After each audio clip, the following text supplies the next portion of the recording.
कोई इंसान जिसने अतीत में कई बेगुनाहों का खून बहाया हो 22 साल तक मेंटल असाइलम में रहने के बाद पूरी तरह ठीक हो सकता है, या फिर उसका वो पागलपन सिर्फ एक सोए हुए शैतान की तरह उसके अंदर कहीं छिपा बैठा है। हेलो दोस्तों, आज हम 1983 की iconic psychological slasher thriller film psycho 2 को एक्सप्लेन करने जा रहे हैं। कहानी की शुरुआत होती है 1960 की उस ऐतिहासिक रात से जब मैरी क्रेन नाम की एक लड़की का बेट्स मोटेल के शावर में बेरहमी से कत्ल कर दिया गया था। उस खौफनाक मर्डर के पीछे था नॉर्मन बेट्स, एक ऐसा इंसान जो स्प्लिट पर्सनालिटी डिसऑर्डर का शिकार था। वह खुद को अपनी मरी हुई माँ समझने लगा था और उसी पहचान में लोगों का कत्ल कर देता था। 22 लंबे साल मेंटल हॉस्पिटल में इलाज कराने के बाद आज कोर्ट में नॉर्मन बेट्स की रिहाई का केस चल रहा है। उसके psychiatrist doctor bill Raymond court में अपनी रिपोर्ट पेश करते हैं। उनके मुताबिक नॉर्मन अब पूरी तरह मेंटली स्टेबल है और समाज के लिए किसी भी तरह का खतरा नहीं है।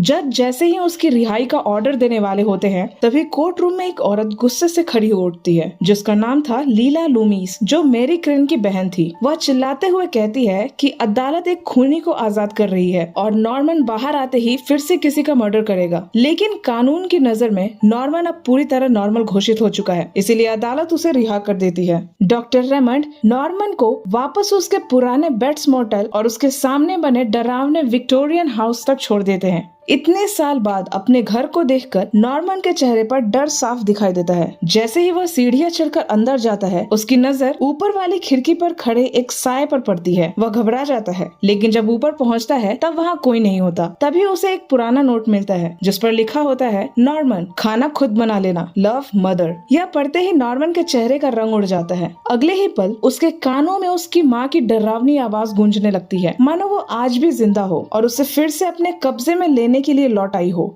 नॉर्मन उस खौफनाक आवाज से बुरी तरह दहल जाता है, लेकिन खुद को संभालते हुए वह अपनी नई जिंदगी की शुरुआत करने के लिए शहर के एक स्थानीय डिनर में काम ढूंढने निकल पड़ता है। वहाँ का मालिक रॉल्फ स्टेटलर उसे किचन में बर्तन धोने और कुक के हेल्पर का काम दे देता है। काम के दौरान नॉर्मन की मुलाकात मैरी सैमुअल्स नाम की एक बेहद खूबसूरत और यंग वेट्रेस से होती है। मैरी काफी परेशान थी क्योंकि उसके बॉयफ्रेंड ने उसे घर से निकाल दिया था और अब उसके पास रहने के लिए कोई जगह नहीं बची थी। मैरी की हालत देखकर नॉर्मन को उस पर तरस आ जाता है। वह बड़ी ही शालीनता से उसे अपने बेट्स मोटेल में फ्री में रहने का ऑफर देता है। मैरी उसकी मदद स्वीकार कर लेती है और उसी रात नॉर्मन के साथ मोटेल पहुंच जाती है। लेकिन मोटेल पहुंचते ही नॉर्मन के पैरों तले जमीन खिसक जाती है। उसे पता चलता है कि उसकी गैर मौजूदगी में उसका मैनेजर वॉरेन टूमी पूरे मोटेल को अय्याशी और ड्रग्स का अड्डा बना चुका है। यह देखकर नॉर्मन का गुस्सा फूट पड़ता है। वह तुरंत टूमी को नौकरी से निकाल देता है और अगले दिन तक मोटेल खाली करने का अल्टीमेटम दे देता है। जाते जाते टूमी उसे चिढ़ाता है, उसे पागल कहता है और उसका मजाक उड़ाते हुए वहाँ से चला जाता है। उस रात नॉर्मन मैरी को अपने बड़े विक्टोरियन हाउस में रुकने के लिए कहता है, जबकि खुद नीचे सोफा पर सोने चला जाता है। लेकिन अगली सुबह जब नॉर्मन मैरी के कमरे के बाहर पहुँचता है तो मैरी वहाँ नहीं थी और दोपहर में वापस डिनर पर काम करने पहुँच जाता है, जहाँ मैरी भी अपनी शिफ्ट कर रही थी। तभी अचानक मोटेल का पुराना मैनेजर वॉरेन टूमी शराब के नशे में धुत होकर डिनर में आ धमकता है। वह सबके सामने नॉर्मन और मैरी पर बेहद घटिया और गंदे कमेंट्स करने लगता है। इतना ही नहीं, वह नॉर्मन को पागल और कातिल कहकर रेस्टोरेंट के सामने उसकी बेइज्जती करने लगता है। नॉर्मन का गुस्सा धीरे धीरे काबू से बाहर होने लगता है। तभी उसकी नजर काउंटर पर रखे एक बड़े केक नाइफ पर पड़ती है। टूमी उसे और उस्काते हुए कहता है, what are you waiting for? Pick up the knife psycho, use it. कुछ पल के लिए ऐसा लगता है कि नॉर्मन खुद पर से कंट्रोल खो देगा, लेकिन वह किसी तरह अपने अंदर छिपे राक्षस को दबा लेता है और वहाँ से भागकर किचन में चला जाता है। किचन में पहुँचते ही वह ऑर्डर व्हील घुमाता है, लेकिन ऑर्डर स्लिप की जगह अचानक एक और पर्ची बाहर निकलती है जिस पर लिखा था,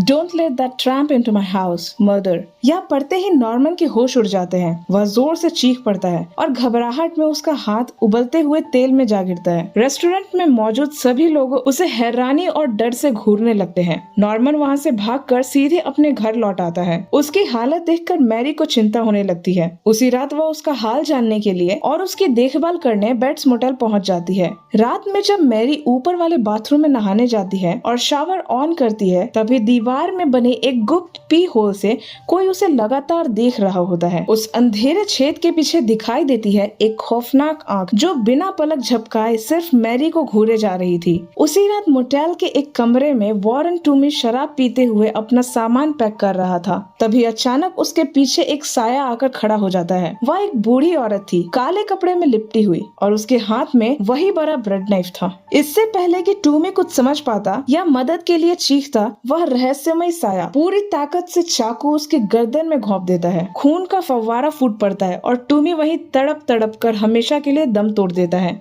टूमी के कत्ल के अगले ही दिन डॉक्टर बिल रेमंड अचानक बेट्स मोटेल पहुंचते हैं। जब वे नॉर्मन से बात कर रहे होते हैं तभी उनकी नजर सामने वाले विक्टोरियन हाउस के ऊपर पड़ती है, जहां उन्हें दिखाई देता है कि खिड़की पर एक औरत का धुंधला साया था जो अगले ही पल रहस्यमय तरीके से गायब हो जाता है। जब डॉक्टर इसके बारे में नॉर्मन से पूछते हैं तो वह कहता है कि शायद वह मैरी होगी, लेकिन डॉक्टर रेमंड को यह बात बिल्कुल भी सही नहीं लगती। वह मैरी को अलग ले जाकर उससे अकेले में बात करने लगता है और चेतावनी देता है कि नॉर्मन के साथ रहना उसके लिए बेहद खतरनाक साबित हो सकता है। इसके बाद डॉक्टर रेमंड सीधे लोकल शेरिफ के पास पहुंचते हैं। वो उन्हें बताते हैं कि कोई लगातार नॉर्मन को उसकी मां बनकर फोन कॉल्स और लेटर्स भेज रहा है ताकि उसका मानसिक संतुलन फिर से बिगड़ जाए। उधर बेट्स मोटेल में नॉर्मन बाहर खड़े होकर दीवार पर पेंट कर रहा होता है। तभी उसे अचानक शीशे पर किसी के दस्तक देने की आवाज सुनाई देती है। वह जैसे ही ऊपर देखता है उसके होश उड़ जाते हैं। ऊपर वाली खिड़की पर काले कपड़े में उसकी माँ जैसी दिखने वाली एक बूढ़ी औरत खड़ी होती है। नॉर्मन घबराकर भागता हुआ घर के अंदर जाता है और सीधे एटिक की तरफ दौड़ पड़ता है, लेकिन जैसे ही वो एटिक के अंदर कदम रखता है उसके पीछे का दरवाजा अचानक से अपने आप बंद हो जाता है और बाहर से लॉक हो जाता है। अब नॉर्मन एटिक के अंदर ही कैद हो चुका था। उसी समय दो टीनेजर्स जॉश एंड किम घर के पीछे बने फ्रूट सेलर की खिड़की से चोरी छिपे अंदर घुस जाते हैं। उन्हें लगता है कि यह घर पूरी तरह से खाली पड़ा है, लेकिन अगले ही पल अंधेरे में वह खौफनाक परछाई उभरती है। काले कपड़ों में वही रहस्यमय बूढ़ी औरत जिसके हाथ में एक बेहद बड़ा और बेहद धारदार ब्रेड नाइफ था। इससे पहले कि जॉश कुछ समझ पाता या भागने की कोशिश करता, वह साया उस पर टूट पड़ता है और ताबड़तोड़ चाकू से वार करने लगता है। बाहर खिड़की के पास खड़ी किम डर के मारे चीख उठती है। उसकी आंखों के सामने जॉश का शरीर खून से लथपथ होकर जमीन पर गिर जाता है। ऊपर एटिक में कैद नॉर्मन लगातार मदद के लिए चिल्लाता है,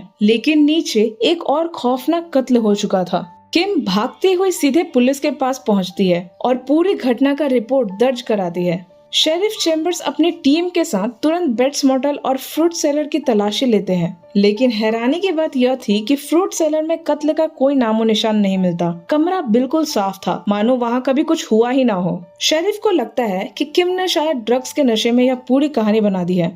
जब पुलिस मैरी से पूछताछ करती है तो वह झूठ बोलकर नॉर्मन की एलिबाई बन जाती है। वह कहती है कि दोपहर के समय नॉर्मन पूरे वक्त उसी के साथ था, लेकिन कहानी का सबसे बड़ा ट्विस्ट अभी बाकी था। मैरी चोरी छिपे मोटेल के पार्लर में अपनी माँ लीला लूमिस से मिलने जाती है। तभी पता चलता है कि मैरी सैमुअल्स असल में मैरी क्रेन की भांजी और लीला लूमिस की बेटी मैरी लूमिस है। दरअसल लीला और मैरी ने मिलकर नॉर्मन को दोबारा मेंटल हॉस्पिटल भिजवाने के लिए पूरा प्लान बनाया था। खिड़की पर माँ का भेष बनाकर खड़ी होने वाली, फोन कॉल्स करने वाली और घर में डरावने मैसेज छोड़ने वाली लड़की कोई और नहीं बल्कि खुद मैरी थी। उनका मकसद था नॉर्मन को यह यकीन दिलाना कि वह फिर से पागल होता जा रहा है। लेकिन वक्त के साथ मैरी को नॉर्मन से सचमुच हमदर्दी होने लगती है। वह अपनी माँ से साफ कह देती है कि अब वह इस साजिश का हिस्सा नहीं बनेगी क्योंकि नॉर्मन बेगुनाह है। उधर पुलिस को स्वैम्प से वॉरेन टूमिस की कार मिलती है। जब कार की डिक्की खोली जाती है तो उसके अंदर टूमिस की सड़ी हुई लाश बरामद होती है। अब पुलिस को पूरा यकीन हो जाता है कि टूमी और जॉश दोनों का कत्ल नॉर्मन ने ही किया है। जब मैरी को पता चलता है कि नॉर्मन बेगुनाह होते हुए भी फंसने वाला है तो वह उसे बचाने के लिए खुद नॉर्मन की माँ का भेष पहन लेती है। उसके हाथ में वही बड़ा नाइफ था ताकि पुलिस को लगे कि असली कातिल कोई और है। तभी वहाँ डॉक्टर रेमंड आ जाते हैं। अंधेरे में जब डॉक्टर बिल रेमंड उसे रोकने की कोशिश करते हैं तब घबराहट में मैरी गलती से वही नाइफ उसके सीने में घोंप देती है। डॉक्टर रेमंड की मौके पर ही मौत हो जाती है। कुछ ही देर के बाद जब पुलिस वहाँ पहुँचती है, मैरी के हाथ में चाकू देखकर पुलिस उस पर गोली चला देती है। इसके बाद पुलिस और कोर्ट यही मान लेता है कि अब तक हुए सभी कत्ल मैरी लूमिस ने किए थे और नॉर्मन पूरी तरह बेगुनाह है। लेकिन फिल्म का असली और सबसे खौफनाक ट्विस्ट अभी बाकी था।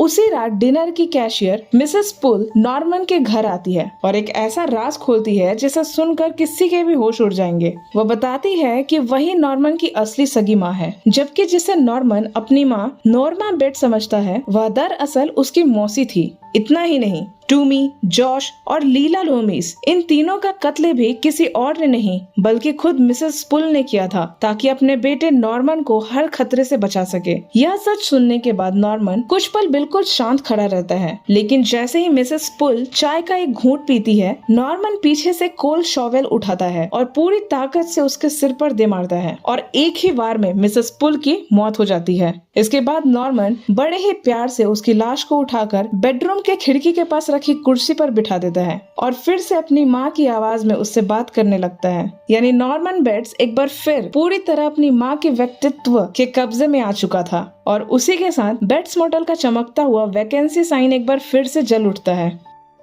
दोस्तों, साइको 2 एक स्लैशर फिल्म नहीं बल्कि एक ऐसे इंसान की दर्दनाक कहानी है जो सचमुच बदलना चाहता था, लेकिन समाज का डर, लोगों का शक और उसका डरावना अतीत उसे कभी नहीं सुधरने दिया। आखिरकार वही डर उसे फिर से उसी अंधेरे में धकेल देता है जिससे निकलने के लिए उसने 22 साल तक का संघर्ष किया था। यह फिल्म 1960 की अल्फ्रेड हिचकॉक की क्लासिक साइको का सीक्वल है। इसके बाद साइको 3 1986 और साइको 4 द बिगिनिंग 1990 रिलीज हुई। वही 1998 में पहली फिल्म का शॉट फॉर शॉट रीमेक भी बनाया गया। बाद में नॉर्मन बेट्स की शुरुआती जिंदगी और बेट्स मोटेल की कहानी को और गहराई में दिखाने के लिए बेट्स मोटेल 2013 to 2017 नाम की एक टीवी सीरीज भी रिलीज की गई थी।